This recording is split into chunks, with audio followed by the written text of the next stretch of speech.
There's a new series out that I have not seen yet, but I'm going to be checking it out real soon. It's on Netflix. It's called Adolescence. One day, one of the middle schoolers, he's 11 years old, maybe 12. He was in the 6th grade. He came up and he was like, "Hey, Mr. Branch, who is your idol? Who's one of your idols?" And I was like, let me think. He said, you know who my idol is? I said, "Oh yeah, please tell me." He said, "Motherfucking Andrew Tate." I didn't know. I said, I didn't quite catch all the sentence. I heard the last name, and then I'm like, "What did he just say?" And I asked him, I said, "Say that again?" He's like, I said, "Say the whole thing again. It's okay. I can handle the profanity. I just wanted to hear what you all said." And he's repeated the whole thing. Mother Andrew Tate. And I was like, "Oh yeah."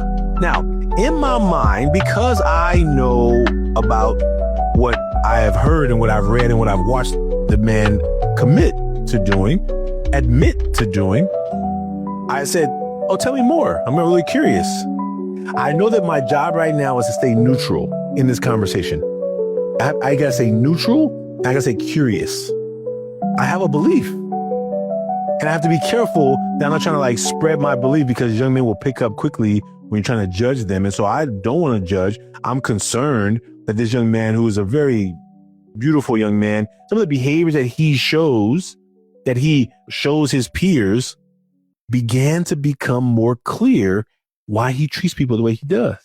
And for those of you who are educators or parents or cousins or big brothers and friends in the community, if we don't see how destroying education would create more 6th graders like who are saying their idols are these people who are willing to hurt others at their benefit, if we don't see how removing teachers and educators from special needs programs, from the Title I programs, schools that are the most in need, if we don't see how removing those supports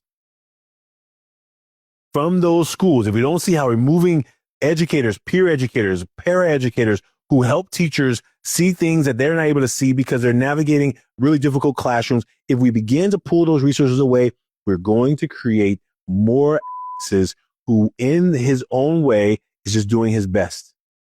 Just doing his best. He's trying to just be a guy in the world who can attract young ladies, and he thinks that there's a man who's going to help him do it, even if he's doing it in such a way that will harm others.